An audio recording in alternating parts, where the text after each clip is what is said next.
Hello, welcome to this week's Devil in the Detail podcast. I'm Rob Paxton, and we're here talking all things at Salford Red Devils. Joining the show this week, as ever, we've got Paul Whiteside. All right, Paul, how's your week been, mate? Hi, Rob. Yeah, very good, thank you, mate. Looking forward to a few days off work now. Got a nice long weekend coming up and a trip to Huddersfield and a few other bits and pieces. My wife's birthday, so having a bit of time, a bit of relaxing time, mate. To be honest with you, a bit of time away from boilers. So looking forward to it. Yeah, but I'm good. How are you? Yeah, very good, very good. Obviously, a big week for you. Wife's birthday. Has the present been purchased, or can you not say because she's near? She's in the other room with the dog. No, yeah, it has. Yeah. We're all sorted. We've got a few. Well, to be honest with you, she picked what she wanted, and because I'm useless with internet shopping, I got our Louise, my sister, to buy it all for me, and I've just done her a bank transfer, so everyone's a winner. Our Louise has even wrapped it all for me. Wow, that's amazing.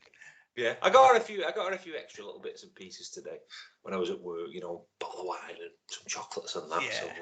So yeah, should be all right there. I love the element surprise me. I don't get.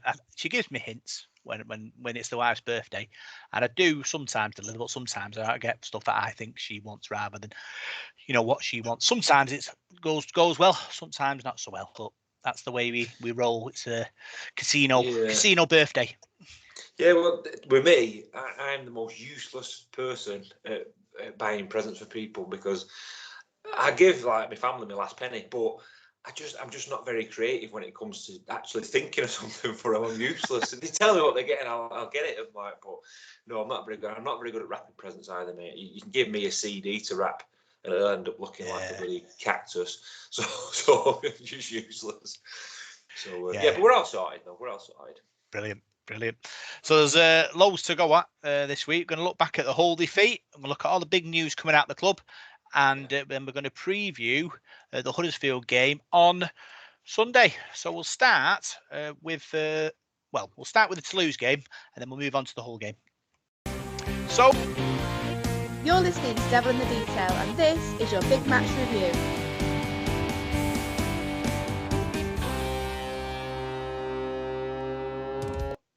First game that we missed, Toulouse at home. We won 38 points to 12. 4 tries for Ken Seo. Great performance considering the bad weather. It was to play so well in those conditions and score the amount of tries that we did and play the sort of flamboyant rugby that we did. It was good because it was if you remember back now a couple of weeks ago, it was a rotten day, wasn't it? He chucked it down all day. It was blowing a gale. You know, the pitch was in decent nick, really, to be honest with you. But no, we took our chances and.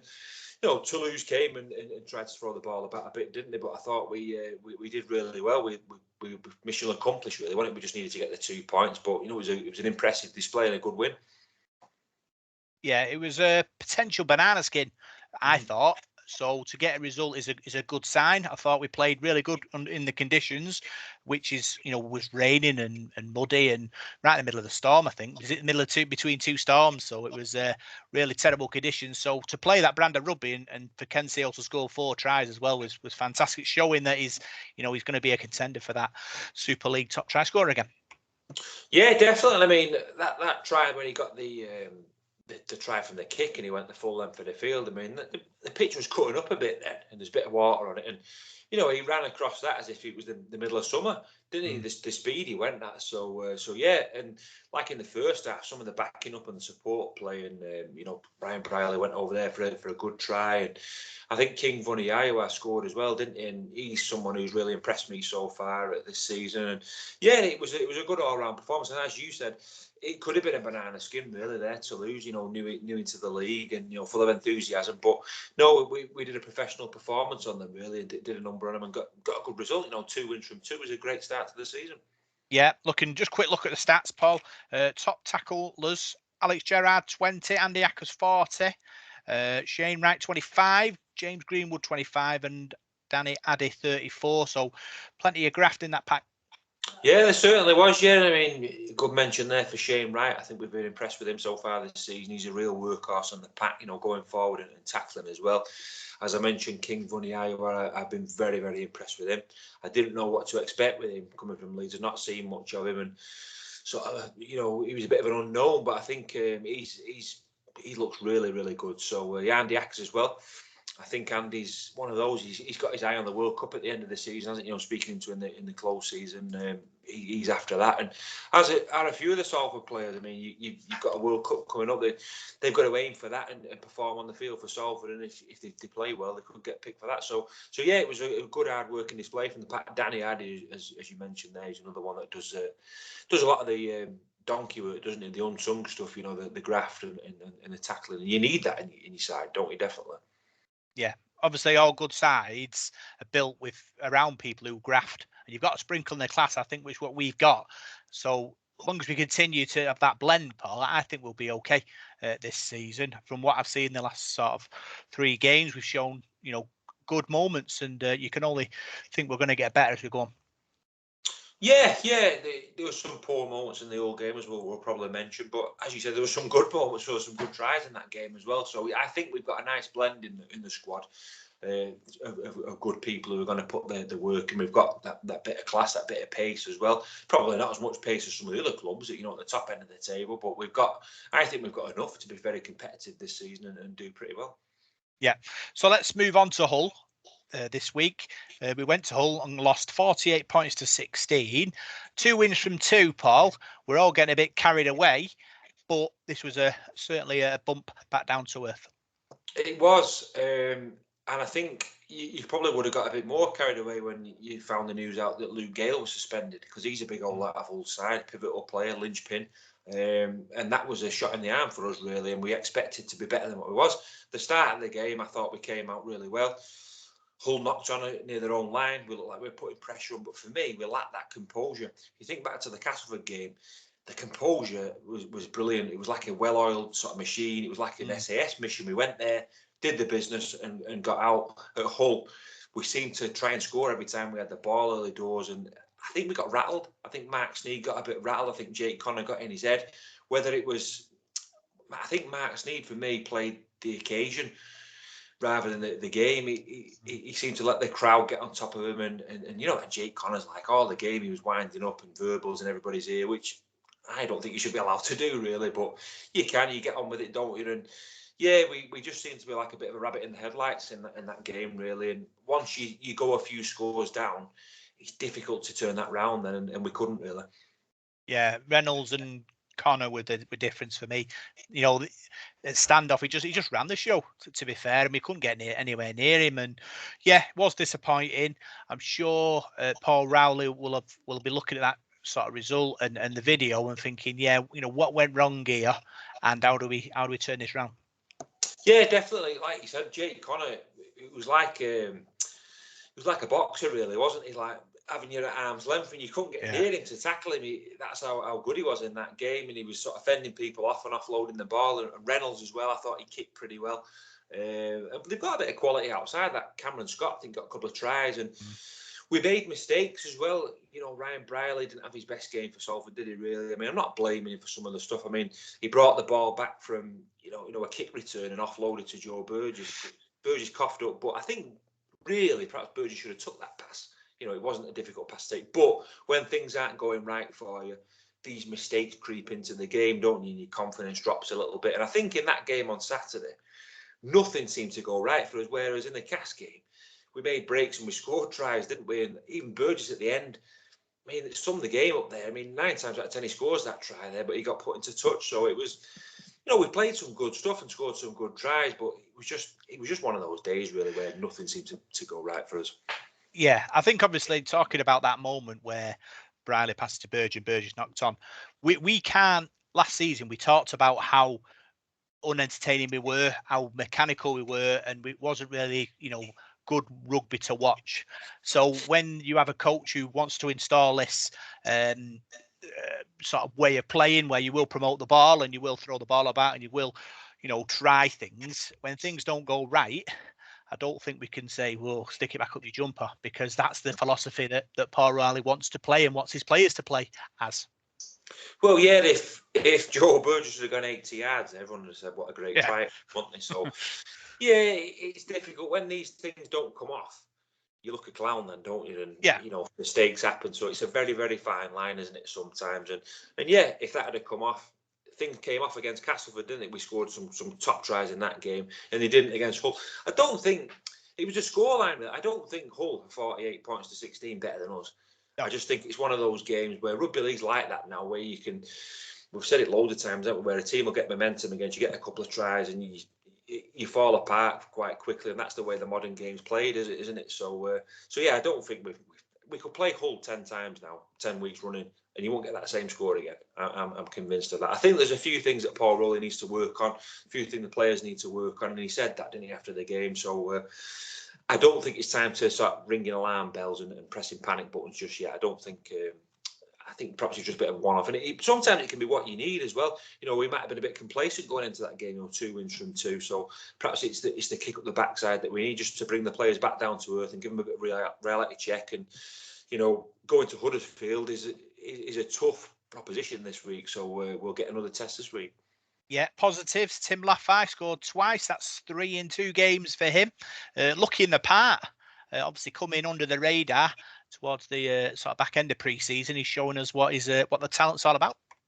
I thought he was one of our best players on Saturday. I think, you know, in a game where not many players really put a good performance in, with quite a lot of disappointing performances, I thought Laffey was probably one of our best players. I don't think he put a foot wrong, really defended pretty well and scored 2 good tries.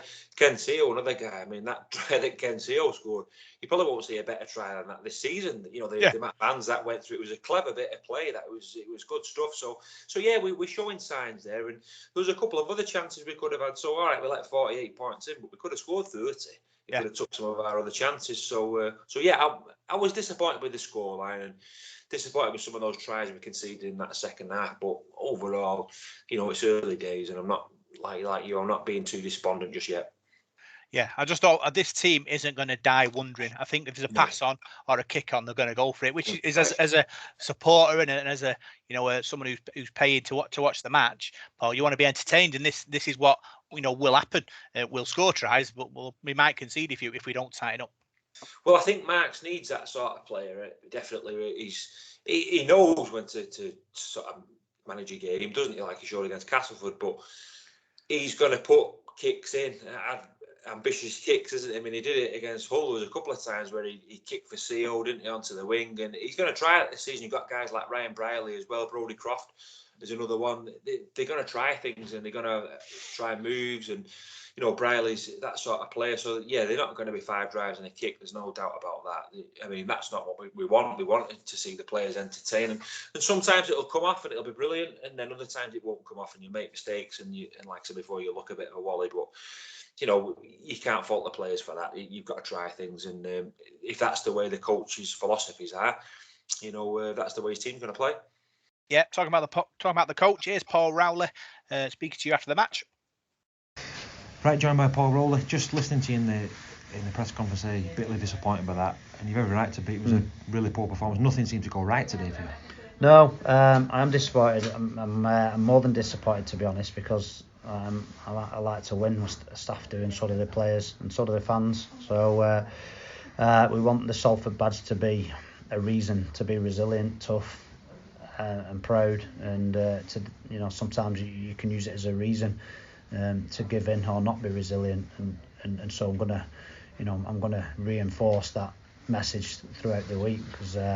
But we'll stick together as a group of staff and a group of players. We're going to have to work much harder. It's a good lesson, I guess, and that this winning lark's not an easy business. So we need to be more consistent, and we need to put that pressure on ourselves and keep going.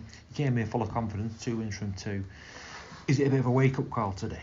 The LFC, they moved the ball around. Jake Connor, they did a lot of good things there, didn't they? Yeah, they did. They played really well, Hull, but we let them play well as well. I thought it was just, we weren't the master of our own destiny. I think you always want to be the master of your own destiny, and we went off doing what we've done well, both in defence and attack. We were definitely off. So we can look to Hull and what they did well, but I'm not their coach, so their coach can pat them on the back. I'll look at the reasons why we couldn't deal with it when we're fully capable of dealing with it. That's when you get disappointed. We're not a League One club playing a top club just for a moneymaker. You know, we're here to challenge, compete, and win. And so, you know, the belief is in the camp, definitely. I believe we've got a good group, and I believe we'll respond in the right way. I know you said there in the press conference, not an easy fix, but there's a lot of hard work to be done. You've got Huddersfield next week, and they're, like you said, they're a decent side as well. So lots of work to be done this week on the training ground. Yeah, they're a very good side, Huddersfield, and it's, you know, we know it's going to be tough, but that's what Super League is, and that's what rugby is. That's sport, and everybody wants to win, and we want to win. So it's very difficult to win. You do have to work hard, and it's the character things that you've got to be good at. You know, the resilience, the hard work, the toughness, and so I do believe there's lots of character in our team, and so, you know, it's, in terms of hard work on the training pitch, it'll be hard work in terms of honest discussions and review, really, and getting mentally back on it, really, for the Huddersfield game, as opposed to, you know, it's not 1960s where we're just going to run laps and punish the lads. We all come here with good intentions. The intent was good, the belief was there, but then put under pressure out on the pitch, we just caved in a little bit, which is difficult, and we've got to learn from it. I know you're not using it as an excuse. You're very, very honest in that press conference. But you lost James Greenwood in the warm-up. How is James Greenwood? Was it groin? Yeah, Greeny's done his groin. They're just, I don't think it's too bad, but you know, he probably would have lasted a few minutes out in the game. So yeah, it had little effect on the outcome.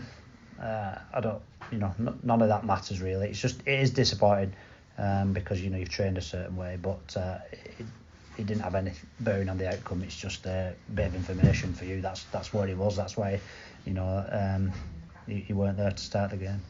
Ryan Lannon came in. I thought he did a good stint there. He played quite a lot of minutes today, didn't he? Great from Ryan, really, because all our non-players at the club have been fantastic for the last few weeks, really, because, you know, they've it's tough when you're not getting in the side to stay motivated and stay supportive of the lads, but they've been good.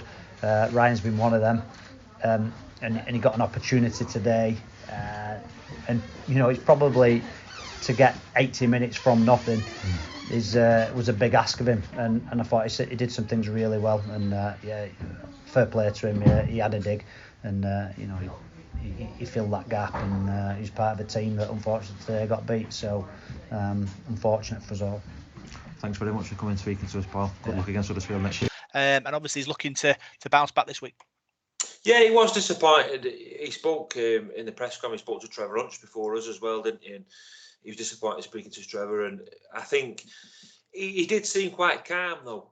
He didn't seem like he was panicking, and I think he knows what he needs to do. He's got good people around him there with Kurt Haggerty. We've spoke to Kurt, haven't we, a couple of times in the press conferences, and he seems a very knowledgeable guy. Danny Orr is as well. So they'll know what they need to work on this week in training, and I think you'll see a much improved performance at Huddersfield. After that performance, did you want him to be raging or not?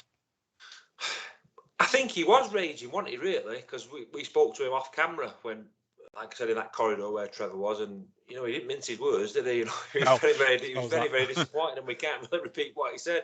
But I've noticed him say it a few times now about the badge and the pride, playing for Salford and things like that, and I think he was hurting.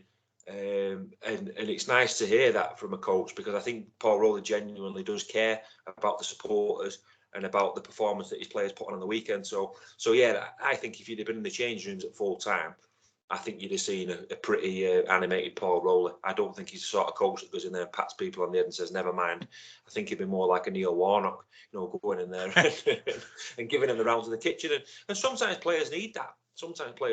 You know, that rollicking to, you know, to explain, you know, what's gone on. So yeah, I think Paul was very, very disappointed. He was with that result. I think he prides himself on the side doing well. You can tell from the press conference, a few people, I can't remember who asked him now, but asked him a couple of questions. And I thought they were a bit soft questions, really, and he sort of, you could tell he was hurting inside, really. And he more or less said, no, we go out to win every game, and that was nice to hear that. I mean, he's a confident guy, and he wants to win matches. Yeah.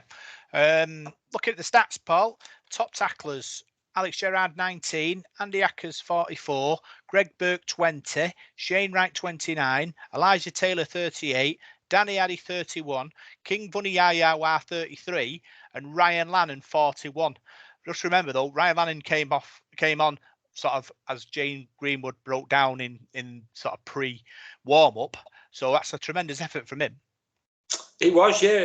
We spoke to Paul Rowley about Ryan Lannon, giving him a mention, didn't we? Because, as you say, James Greenwood pulled up in the warm-up with a groin problem, and Ryan Lannon wasn't even on the bench, was he? So he was drafted straight in, and I thought he worked really hard. Because I remember saying to you that when you were commentating, it's not Ryan Lannon, because I didn't know he was on. So yeah, I thought he did really well, worked really hard, did Ryan Lannon, and Andy Ackers, as you mentioned there as well, working tirelessly. I think he's improved this season. You can tell, as he mentioned in one of his interviews, he's after a World Cup place, and why not? I mean, if that was me, I'd be targeting that at the end of the season. Play your socks off and impress the coach. So yeah, he's doing really well with his tackling, and yeah, so some big performances there from some of the players. Obviously, with Mark Sneyd being sin-binned, Paul Rowley, I would say we go with patterns, don't we? And his bench is usually 3 forwards and a utility back. Do you think, obviously, if Sneyd being sin-binned, it cost us the fact we didn't have a Chris Atkin or an Arme Burrow on a bench? We conceded 3 tries when Sneyd was in the sin bin. Yeah. So the defence seemed to fall away slightly. If there's one thing I should have asked we should have asked Paul Rowley, was about it's hard when you ask coaches about selections and that, but I didn't quite understand why, and he did it the week before, where he had a centre on the bench. So he had Dejan Cross on the bench. Was it because Dan Sargent wasn't fully fit? That's what I thought. I thought he was putting him there just to edge his bet with him, because why would you have a centre there on the bench? Because it didn't really work, because for me, Sargent looked off the pace at weekend. He didn't look fully fit, and obviously now he's gone and got suspended as well. So I think for me, at Huddersfield, I'd put Chris Atkin on the bench. I'd have him there, but I'm not the coach, so you don't like saying that to the coach sometimes. Well, you don't always say to you, I'm the coach. Don't you tell me what to do. No, but the thing is, you can ask the question, and if he gives a valid answer, then you that's fine. Because at the end of the day, he is the head coach and he makes decisions. He lives and dies by decisions, doesn't he? So if he thinks that 3 forwards and a centre is the way to go, then that's the way it is. I'm still feeling him out. I think if it was still Watto, the coach, or Richard Marshall, I would have asked him. But with Paul Rowley, we're still sort of working him out, and I don't know, he looks quite scary, Paul Rowley, sometimes. So yeah, well, maybe ask him next week. Maybe. Talking about top meter makers, Ken Seo 121, Lafai 94, King Bunny Yayawa 132, Elijah Taylor 67. Obviously forwards, apart from King Bunny Yaya, are making big meters, kind of all below sort of 50s and 60s, which is difficult in a game like that.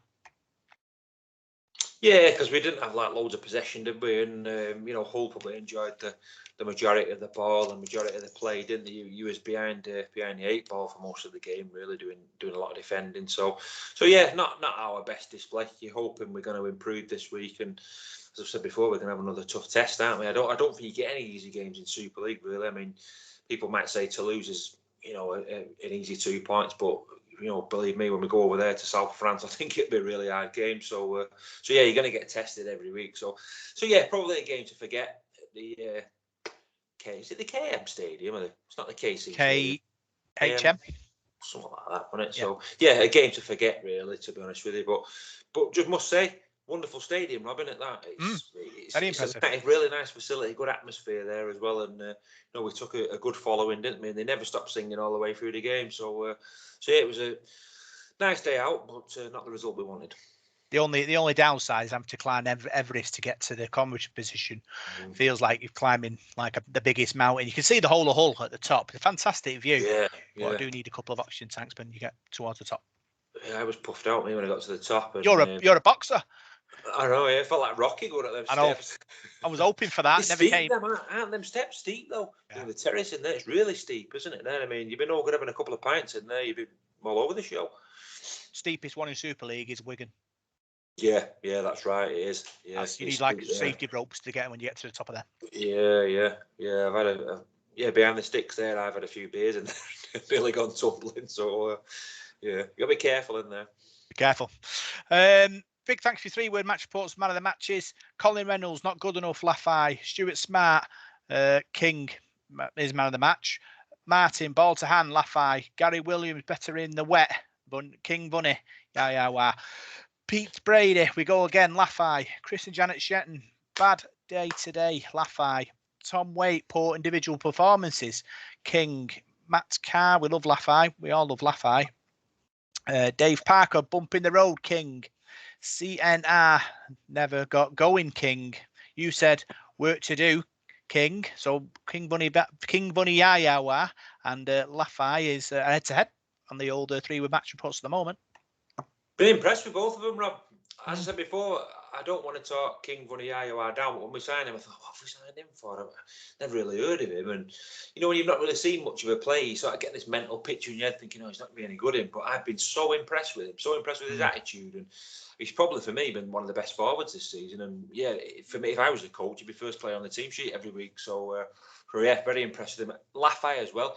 I didn't know a lot about Tim Laffey, and he's one of those, you know, you sign him late and you think, oh, is it going to take him a while to get up to speed? Is it going to take him a while to get up to the pace and what have you? But no, he's took it to it like a duck to water, and he's another one. He's going to be difficult to move out now. You've got Dan Sargent coming back, got Callum Watkins on the way back from injury, you've got Dion Cross there. Matty Costello, there's a whole host of players there vying for those centre positions, and Tim Laffey's made it his own at the moment. So yeah, I think it was a toss up between those two for the man of the match. I went for King V, but yeah, Tim Laffey was very impressive again. Yeah. So that's all the 3-word match reports, man of the matches. Big thanks for sending them in. We'll just talk about the ladies' game as well, Paul. They faced Wigan at Cadizhead on Sunday and went down 18 points to 12. Wigan opened the scoring with Kerry Evans, but then we hit back with 2 tries, one from Lauren Ellison and one from Tamzin Koran. Demi Jones kicked both, and we went into half-time 12-6 up. Then second half, unfortunately, Wigan hit back with 2 tries from Mary Coleman to steal the result 18-12. But by all accounts, great performance by the ladies, and they'll take a lot from that. Yeah, they will. It was a good performance from them. It really was. And, you know, Wigan are a Super League side and an established one as well, haven't they? They've been going for a number of years and, you know, got some really good players in there, some international players in there. And for us, we've played one game against Swinton and we did really well in that. And then to play that as your second game, you know, your second ever game, and to come really, really close in a game like that to beat Wigan, I think it's a tremendous effort. So it just shows you that these ladies, that, you know, they played 2 matches, but there's an awful lot of potential there, isn't there, if they can do that in that second game. So I think, as we said before, just keep building momentum now, taking each game as it comes, and then using these games for experience, because next season it's going to be tough, isn't it? You know, playing in the league and the championship. But I think they've proved there that they're going to do really well. So yeah, not the result they wanted, but I mean, a great performance. Yeah, over 200 people attended as well, which shows the interest as well. Obviously, you know, we're right behind them. Hopefully, they'll continue to pick up wins and set the championship alight this season. 200, that's a great start, isn't it? And I think it's only going to get better for them. I think more people are going to start going to that, and as they settle down as well, they've got a nice ground there where they're playing the matches at Cadizhead. They've got a lovely clubhouse there and what have you. So it's going to be very successful, like it really is. And yeah, got a couple more games coming up now. They've got a rearranged friendly as well, the one that got postponed a couple of weeks ago. So yeah, we wish them all the best. I think they're going to do really well. Yeah, so that's the reviews of both matches, and now we'll look at all the big news coming out of the club this week. So, Paul, we'll start.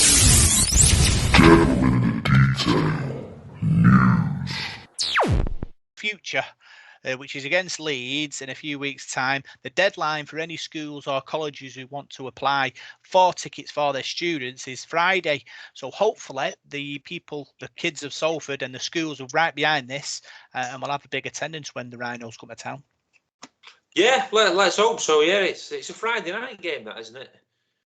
Yeah, Friday night game. So yeah, it'd be better on a Sunday, wouldn't it? But no, I think weather's going to be a bit better then, isn't it? I think, and the night seems to be getting a bit lighter now. So, and Leeds Rhinos as well. It's a big test when they come to town. Isn't one of the most famous clubs in the country. So, as a school kid, what more could you want than got a Salford on a Friday night? Really exciting that there. So let's hope we get a massive crowd for that and put in a good performance. And these kids will want to come back again. So we really need to sell it to them that game. And going back to the Toulouse game a couple of weeks ago, I really enjoyed it. I know the weather was bobbins, but it was a good afternoon entertainment. The cheerleaders are great. We've got a new announcer as well, Chris Price, who I thought did a really good job. So yeah, it's like Paul King said a few years ago. It's not just a match now at the AJ Bell. It's an event, isn't it? And we really enjoy it when we get down there as well. So I went for a brew at half time against Toulouse, and you actually get a discount if you're a season ticket holder as well, which I never knew.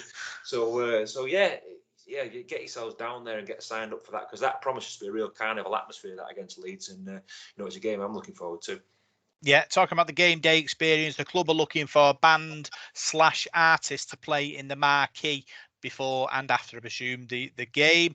If you're interested, contact them via email, inquiries@salfordreddevils.net, and get your band noticed. I think it's great. I think it's opportunity for the local talent to have a sort of platform to perform, and it's all about exposure for them and the club. So hopefully the club will get lots of bands coming in and showing them what they can do. Yeah, it's exciting that, and as you say before, it's about being a community club, isn't it, and helping people in the community and bringing all the sides of the community together. Because if you get a decent band come down, they might bring a load of their followers and supporters down with them. They come and watch the match. You're just putting something back, aren't you? So yeah, that's another good initiative, and hats off to the club for doing these sort of things, because it's positive, really positive news all the time. Yeah, talking about community rugby league, Carrized Rhinos under 9s are running 5k a day because they've got to raise funds, because they've got an opportunity to play in the Challenge Cup final. They've got to raise £1,000, so they've decided that the under 9s are going to be running 5k a day for the next month, I think it is, Paul. So hopefully, if you can, give them some juice, and that'll get them to Wembley. Tell you what, they'll need some juice if they're running 5k a day. 5 kilometres a day when you're 9-year-old. You've not got very long legs when you're 9. Or some kids haven't, have they? So 5k a day, that's hard work, that. So yeah, that's a great initiative for them, and what a great opportunity to go and play at the Challenge Cup final as a junior rugby side. So yeah, I can remember they used to, I think they still do, don't they? They play for a trophy, don't they, before the game? I can't remember the name of it. I'll have to find that out for next week. But junior clubs, the curtain raiser at Wembley, it's always very special. Like, imagine coming out there at Wembley Stadium. So yeah, good luck to them for that, and we'll have to sponsor them for that, won't we now? Ticket office is open. Obviously, I saw on the internet a few people sort of getting mixed up going down at weekend when it's not open. Ticket office is open Monday and Thursday 1 till 8 p.m, Tuesday, Wednesday and Friday 10 till 4. So opportunity to get your tickets for matches and other stuff, etc. When's it open? Thursday? 10-8. 1-8, sorry, Thursday. 1-8 Thursday? Yeah. Or Late night. 10-4? Late night shopping, Mondays and Thursdays, 1 till 8. Right. I'm going to go tomorrow. Get me dad a ticket tomorrow. Yeah, tomorrow. They are very good. Down there they do sort of help you when you're stuck for tickets and stuff. So yeah, great. You have to say, just letting everyone know that's when the times are available to pick up tickets, which is always important. Obviously, the club do need the juice, don't they? Yeah, and this week it's one of Salford supporters' favourite away days, Huddersfield, and it's always a really good trip going there, and we've not lost there for a long time as well. Whisper it. We've had some good wins, haven't we, there? So and it promises to be a great afternoon on Sunday. So get down there and get yourself a ticket, because it's going to be good. There's a lot of spice there. We'll talk about that in the preview, but yeah, it's a game I wouldn't miss, this one. Other news, Paul. Matt Carr has been announced as the new head of safeguarding at the club. Good luck to him in his new role. Hopefully we'll get him on in the next few weeks and he can tell us all about it. Yeah, hopefully. I believe he's been sunning himself, hasn't he? He's been abroad. Has he? Yeah, I've seen him abroad. He's posts on Facebook and Twitter with his pint of Guinness and whatever. He's a nice fella. Is Matt? I met him in Tesco's. I know he was working there. He's a manager at Tesco's, I think, or he was. I think he still is. And seen him there in the one in Burnage, and he said hi to me there because I recognised him from Salford, and he sort of recognised me, and it was one of them. Hiya, you're at Salford, don't you? So yeah, he's a really nice fella, is Matt, and congratulations to him for getting that job. I'm sure he'll do a great job, and it'll be great to get him on the show because he's a good friend of the show. He listens every week, and always sends us a nice message about the show. So it'd be great to get him on. Yeah. Other news as well, we were involved in the draw for the Middle East Rugby League Championships. Obviously, our connection with Ghana, Paul King had the opportunity to make the draw, and he drew out the draw was Ghana v Morocco and Cameroon v Nigeria. So, two fascinating ties there, Paul. I'm not going to ask you about your Middle East Rugby League knowledge because that might be a bit too far for both of us, but you're hoping, all four teams will put on a good show and it will be a fantastic final. Is that not Africa, though? Ghana and Nigeria and Cameroon? It says Middle East on the advertisement. No, right, I think more it Africa, kind of might be. It's more Africa. Yeah, it's over that way, I suppose, isn't it? But yeah, Morocco, I think that's quite a nice place, isn't it? I mean, I don't know. Do we? Is the club going to put a bit of a tour on for us to go and do a bit of reporting over there? That'd be nice, wouldn't it? If Paul King wants to pay for us for a trip to Cameroon or wherever, it'd be a bit warmer than Salford anyway, wouldn't it? Yeah, I saw him on in the service station on the way to Hull on Saturday.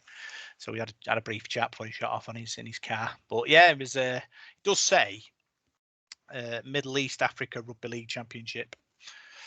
So I'm not going to argue with them. No, I think Morocco's in the Middle East, isn't it? I think. So yeah, so hopefully, we'll be. Yeah, we go to the Middle East. We'll go to Africa. Important that one, Paul. No problems. They have Skype in Africa, don't they? Yeah, we'll go. Yeah, it'll be all right. Other news, the ladies have been sort of packing stuff to help send to Ukraine. Obviously, we all know what's going on in Ukraine. We've seen it in the news a lot. So it's great that obviously ladies had the opportunity to go down and help sort of pack the stuff off and send it to the people who need it the most in Ukraine. That's right. Yeah, it's without getting too political about it. It's awful what's going on at the moment, is it? And there's an awful lot of Ukrainian people in the UK, isn't there? There's where I used to live in Rochdale, there was quite a big Ukrainian community there with a Ukrainian social club and people like that. I knew a few lads used to go there. So yeah, they're a country where we've become like an ally with over the years, haven't we, since the Second World War? And a lot of the Ukrainians settled here, and their families are here now. So it's quite close to home, isn't it? So yeah, it just seems a crazy situation at the moment. I don't understand the world sometimes, Rob. It goes over my head, a lot of it. But yeah, that's good work that they're doing, and those people, you say a prayer for them because we don't want anybody to have to go through what they're going through at the moment. They like children and families over there. It's unthinkable. So, from my heart, I hope that it gets resolved sooner rather than later because it's not good. Yeah, it's a massive worry. But obviously, I don't know how it ends up really, but kind of hoping someone sees sense somewhere and we can all get back to living lives and the people Ukraine can sort of rebuild. Yeah, let's hope so, Rob. It's say a prayer for them. Let's keep our fingers crossed. Other news as well. The Super League and the Rugby League have sent out a sort of statement saying that they're looking to realign themselves and sent a message to the clubs to vote the proposal through later in the month. There's talk about obviously the joint venture, the RFL sort of running the community part and the international part, and the Super League clubs sort of promoting the game as a whole. So I think it's great. Looking at it, they're going to be based on the Etihad complex, which is local to us. So it's always good that we're near the heartbeat of what's going on. And I think as well, Paul, a bit where it made me sort of my ears prick up a bit was there's going to be a 5-person board, 2 people from Super League, 2 people from the RFL, and an extra as a neutral one, and they have to be independent from the clubs, which makes me think Go on, makes you think. What? No, well, I just think if it's better, if you're going to have a board of people who make decisions, that they aren't attached to a club, because even if it's subconsciously, you're going to make sure your club's all right. So if no one has any connection with a club, then every decision they make, in my eyes, can be transparent. Spot on, absolutely spot on. It's what's been needed for a long time. I disagree with it when the Super League was on its own. It's rugby league at the end of the day. Yeah, I get Super League is the top league, but it's like when Sky Sports refer to it, it's always Super League, and it's like it's not rugby league anymore. It's this mythical sport called Super League, and we're not. We're rugby league, and we need to look after the grassroots and lower leagues, junior clubs, championship sides. Because when you think about it, a lot of the Super League sides, where do the players come from? Yeah, some of them come from Australia, but an awful lot of them come from Championship, League One clubs, junior clubs, Barla clubs, and they all should be under the same umbrella, getting the same funding. So like you said, I think when you're going to stop all this thing about when people say, oh, it's biased to such a club, and a lot of that gets said in rugby league, because rugby league, when you think about it, it's a very parochial sport. It's only played in certain places, and there does seem to be that sometimes where other clubs seem to have an influence, and I know it's difficult to say that, but we all know it goes on, and hopefully this now will make it a bit more fairer, because I go off when I watch the Sky Sports coverage, even in the media on there, other clubs seem to get talked up more than other clubs, and it doesn't always seem fair to me. So I think the way the sport's run, is a great start, and I think it'll be a positive step. Yeah, I think that, Paul. You're kind of hoping, we can build on it. Obviously, the game needs to go forward as one, because obviously I never got my head around why there was two separate boards going on, and sort of must have been fighting against each other to make sure that their product was seen as the main product. So now they're looking at getting together. It makes perfect sense to me. But we'll see. Hopefully you'll get more sort of better decision making, and like you said, if everyone's independent, then you're not questioning, because it's obviously it's easy to say, but it's hard to prove in it that stuff goes. Sometimes there is a fiddle, but we'll never know. But now, like I say, with this new independent board, which aren't linked to the clubs, it'll be great, and we can move on as a sport, because obviously, with a pandemic, it cost the clubs lots of money on it, and the sport lots of money. Had to move the World Cup, which is a problem. But like I say, we've got the World Cup coming up, haven't we now? So you're hoping that they can embrace that and use it as a vehicle to promote.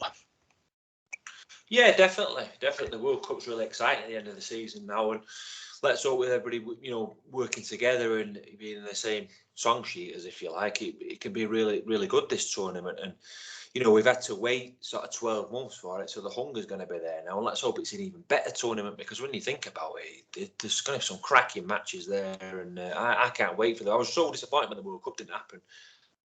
I had some plans to go to some games. I had some tickets actually for some of the games, so I'm looking forward to that. But yeah, I think this is a step in the right direction. I think everybody, it's like football, isn't it? Or other sports. You want the whole game to get looked after, and it seemed to me at times when there was splits and things like that, certain parts of the game just seem to get left behind, and now they're all back together. I think it's a positive step anyway, but we'll have to see how it goes, because we've seen things like this before and they've not worked out, have they? So let's just hope it all works out. Yeah. Talking about the final bit, is Dan Sargent banned for a match, and Ryan Briley's ban overturned. So 1-1, lost 1.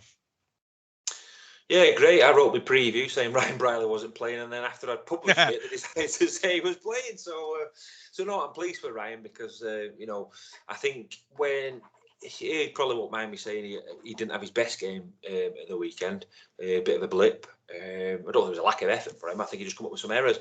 So the best thing for Ryan to do is to play again against Huddersfield and put things right. He gets suspended, gets in your head of it, someone else plays, someone else has a good game, you lose your place in the side. So I think the best thing for him is to get back out there and put a few wrongs right against his former club as well in Huddersfield. As for Dan Sargent, I don't know what he got banned for, to be honest with you. I've not seen the game, the highlights back, so I'm not so sure what he got banned for. But he's struggling. He's becoming a bit of a liability, isn't he? He's had a lot of bans. He had a lot of bans last season. He needs to perhaps have a look at his technique. He can be a bit hot-headed at times, can't he? So, we can't afford... I like Dan Savage. I think he's a real wholehearted player, but we can't afford to be having a player in the side who's getting suspended all the time because it's disrupting the team, isn't it? So I'd have to have a look at and see that tackle just to make sure. But it's disappointing for him. But the plus side for Dan Sargent, he was selected in England's train-on squad, ready for the World Cup. So he's had a slow start to the season, being suspended, and obviously having an off day at Hull. But he is our England international. Obviously, Callum Watkins is injured at the moment, so he'll be looking for a way in. But yeah, I have confidence that if he gets it right and he doesn't sort of panic, he'll produce some goods for us. Of course he will, and that's why he's been picked for England for the training squad, because he's very, very highly thought of. He's a high class player, high caliber player, and we're lucky to have him. So I wasn't being respectful to him saying he's a liability. He's become a bit of a one with the way he's been getting suspended. But I like Dan Sargent. I love him to be in the team because there's not many players in Super League who run with the lack of fear that he does. He'd run into a brick wall for you. He's not scared of anything. And whereas some players will sort of, it's natural. Some humans, well, most humans will pull out of something, won't they, or pull out of a challenge because you're like, oh God. But he's not. He doesn't seem to have any fear whatsoever. I've said it before. He's like the daft kid that will climb a tree and fall out of it. And he's like, he's that sort of person. He's got no fear whatsoever. And sometimes it can hinder him because he'll get things wrong in a challenge. I don't think he's malicious. I think he just gets things wrong because he's such a brave lad. So yeah. He's only one game, isn't it? And when he comes back, well, let's just hope he starts playing well again. Well, it's not that he never plays well; he always plays well. But we just need to sort out these suspensions. We can't afford to keep having someone suspended, can we? No, that's the thing. He's a great player. Like you said, he's 100 mile an hour, 100% committed, and sometimes it goes wrong. But I wouldn't take out of him because that's part of him, and that's what makes him what he is. So that's why he plays. That's why he's playing for England, and that's why he's one of the best centres in the country. So, we'll move on. Hopefully, he won't get suspended again. He'll get a good run of games because if he gets a run of games with Burgess on his outside, we'll score tries. With each other before, haven't they? They played together at Wigan with each other, and they know each other.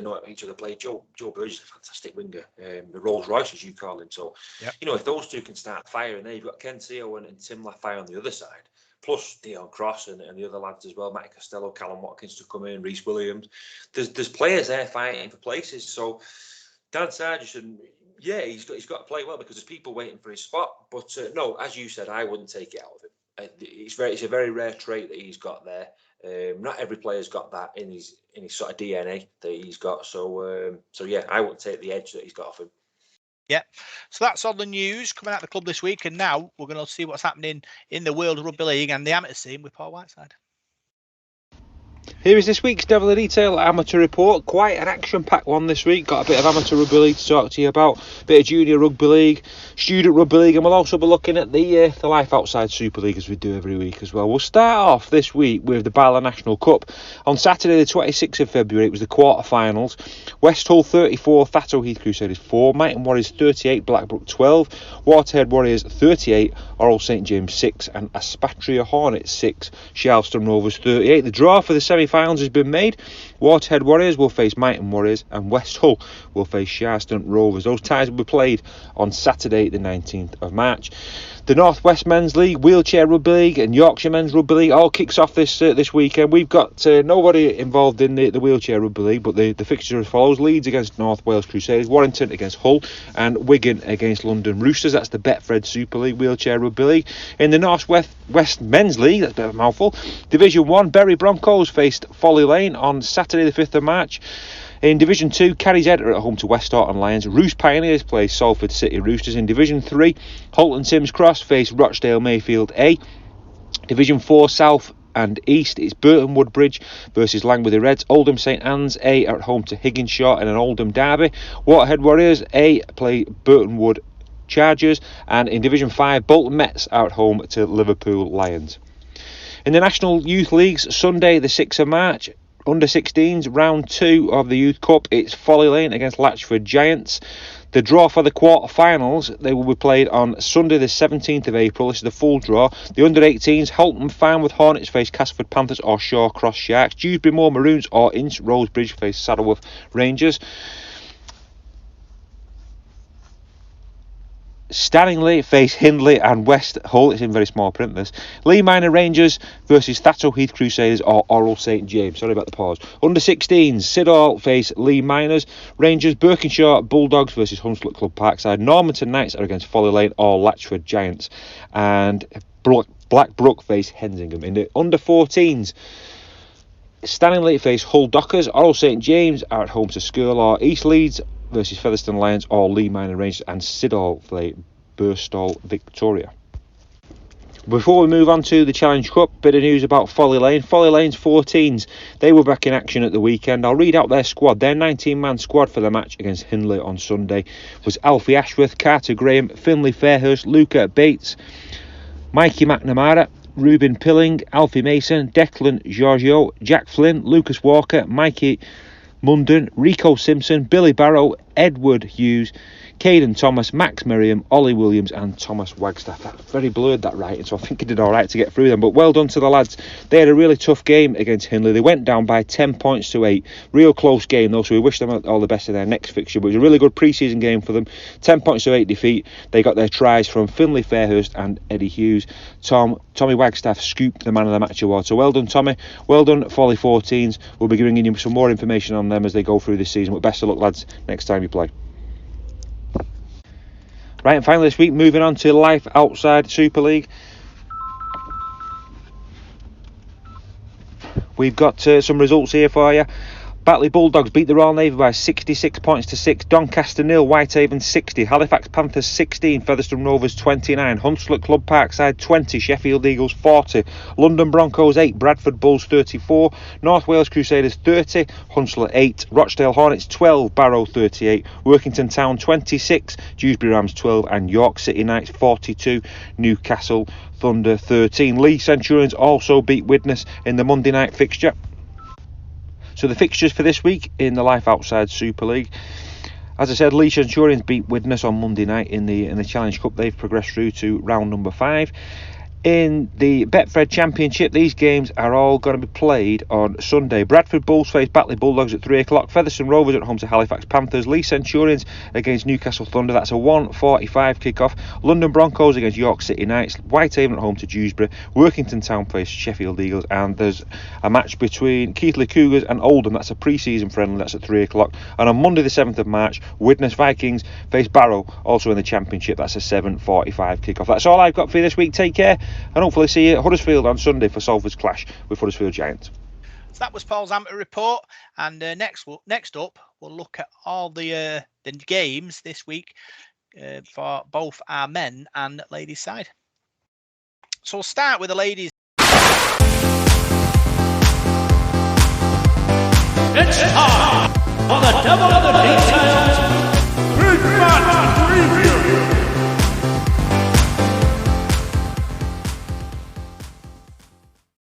Paul, they face Wakefield this week at Caddy's Head. Wakefield are a good side. They've won one. We've won one, lost one so far.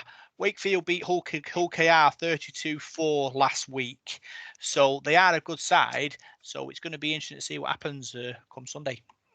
Yeah, it's another test for the ladies, and I'm sure it's another test they relish in.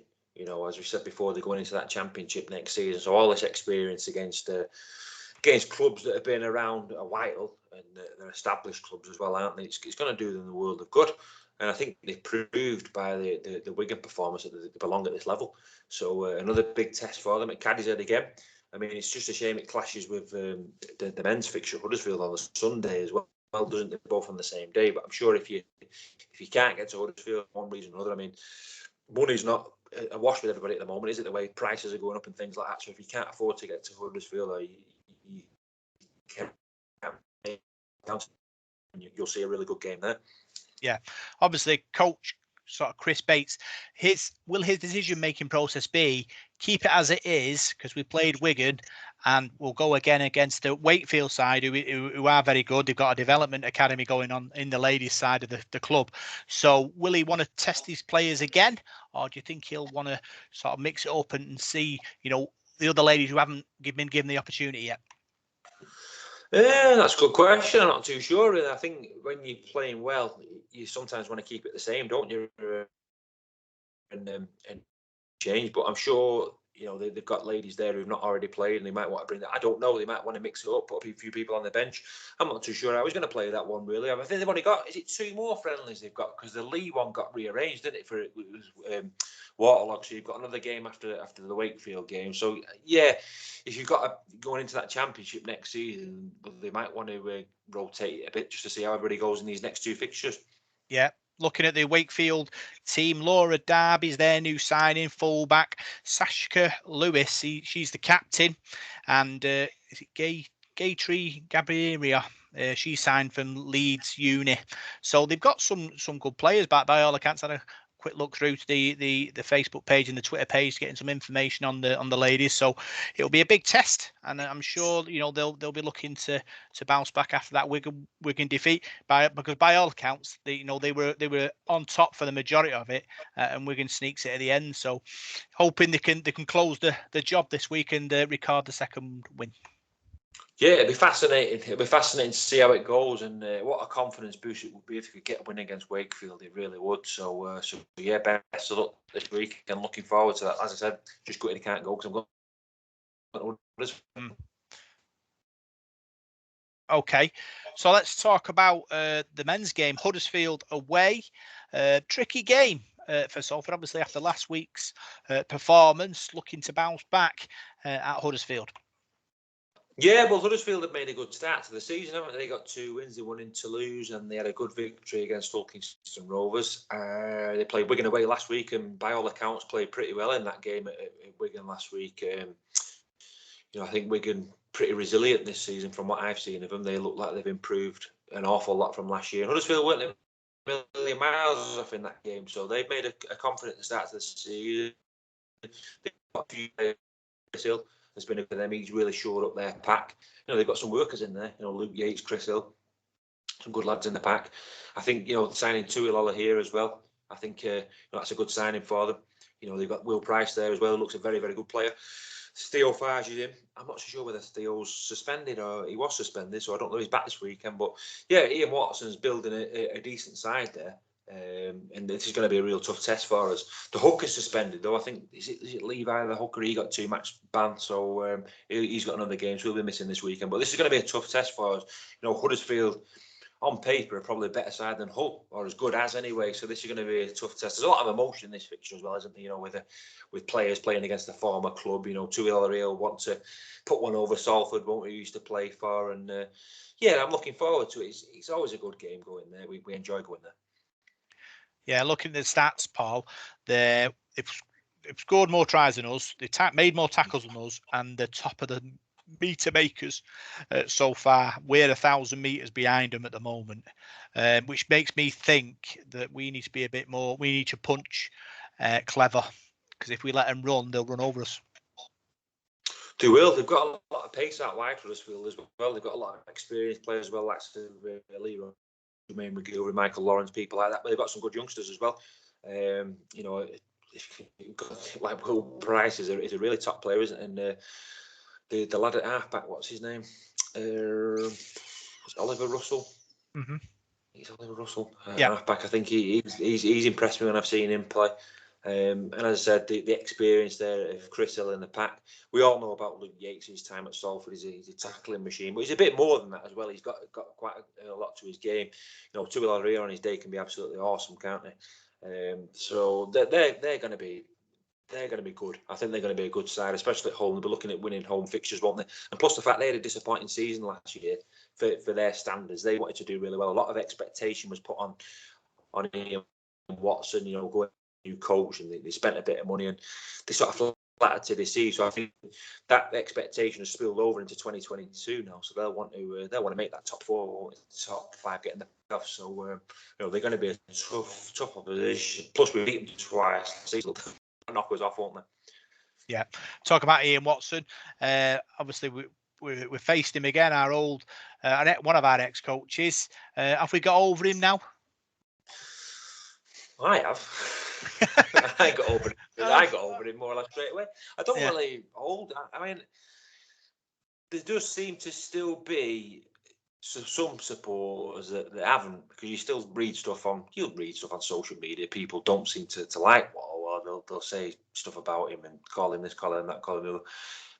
I enjoy his time at Salford. I thought he did a good job, and people move on in sport, don't they? And that is sport. Sometimes people can't let go of it, but he's there now. He's at Huddersfield. He's doing a good job there. So you wish him all the best, and I wish him all the best. I hope Huddersfield have a good season, but not when they play Salford. As long as we beat him, I'm not bothered.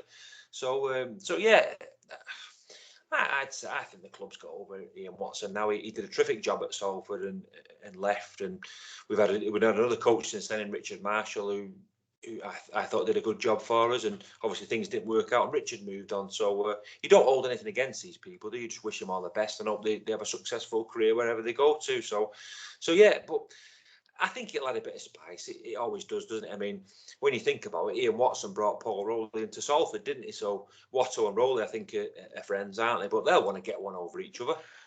And that's how sport is. You want it to be that little bit of an edge to sport, and I think there'll be a good atmosphere at the weekend. And yeah, I think what I'll want to get one over us though after last year. I mean, that 9-8 match at Huddersfield last season was an absolutely cracking match, wasn't it? Really a great game. So another one of them, another 1-pointer, 19-18 or something to Salford, which is my prediction. I'm looking forward to it. Oh. Yeah. So 1918, and what's the story behind it? Who drops the goal? Mark Sneed. Sneed drops a goal. Hits the post and then goes over. Drama. Yeah. So I'm gonna go Salford win. I'm gonna go Huddersfield 10. Salford 36. Boom. Big win. And I'm gonna go for Kensio hat-trick. Kensio hat-trick makes it 3 wins from 4. Be a good start to the season. I think any win, it'd be a good win, wouldn't it? Away from home at Huddersfield, it'd be to win at Cass and Huddersfield. I think it'd be a great start to the season. But 36-10 would be. I think that'd be a bit of a message, wouldn't it, to the rest of the Super League? But I know I'd take any sort of win if we could get a result there. I think it'd be a great win for us. I always ask Paul Rowley this question. He always talks about under promising, over delivering. But when does that change? When does that switch? Do you think? Say that again. What does it mean now? He always says, "I'm not." We all under promise and over deliver. Which basically says, like, we're not going to make massive statements. We're going to go and perform. But if we go 3 from 4 in the first 4 games, is that like a massive air raid siren of like we're on the march here, or does he still play it cool? I think you still play it cool, Rob. I think I say it all the time. A week in rugby league's a long time. You can beat Castleford, beat Toulouse, and your best thing since sliced bread. And away at Huddersfield, you beat Huddersfield, but as soon as that game's finished, you're looking forward to the next game, aren't you? Against Hulk. And you've got to get switches on again. You lose to them, and then you back down again. So, yeah, you can live by that, but you've got to keep winning, haven't you, to keep that up? So it's difficult. So Paul Rowley will have set targets for the players. There's no doubt about that. He's not going to come and tell us that, but I think they're going to keep it all in house, and I like the way they've done that. I mean, there's certain clubs, won't name them, but there's a few clubs this season who I don't think will do that well. But they've come out and sort of, the coaches have said this, and they're going to do this, and we're going to do that. And Paul Rowley's not done that. He's sort of, we're not shouting saying we're going to make the top 4, we're going to do this. they're just getting about the business the right way, and that, to me, that's how you should do it. No point in lumping a load of pressure on yourself. Just do your best and see where it takes you. And we'll all be on. We'll be all on the coaches and the trains, follow them into Huddersfield and beyond, and hopefully celebrate another win. You going to Ricky's? We'll have to do the press conference in Ricky's. Is that the plan? They should do, shouldn't they? Yeah. Is you still going that place? I'm not. I don't know. No comment. There's plenty of pubs in Huddersfield, aren't there? There's plenty of pubs. Oh yeah. There's plenty of pubs. It's a good day out and it's a good trip out. It really is. It's a good day out. Had a few good days in Huddersfield. That's where my Zenith juice was invented in Huddersfield. I remember being tanked up at an Huddersfield game. Oh God, a long time ago. And I can't remember much of the second half from that game. I drank that much vodka Red Bull, but that was a long time ago. So yeah, looking forward to it. I can't wait for Sunday. I think it's going to be great. I mean, there's nothing better than Sunday afternoon matches for me. I mean, I like the Friday night games, but away from home, I like the Sunday games. I think Sunday afternoon away games are good. And Huddersfield is one of my favourite trips. I like going there. And yeah, looking forward to it. Yeah, we all love a trip to Huddersfield. Don't forget to drink responsibly and get behind the lads. And hopefully they'll cheer them on to a win. So that's the end of this podcast, Paul. Another great show. Yeah, I've enjoyed it, mate. Enjoyed it. Yeah, looking forward to Sunday, and let's hope we can get back on the winning trail. Yeah. So big thanks to this week's Devil Detail podcast, Ira Parkinson. You can find us on Facebook, Devil Detail SRD. You can find us on Twitter at DITDSRD. And you find us on SoundCloud, iTunes, Radio Contact, Spotify, and YouTube. See you next week.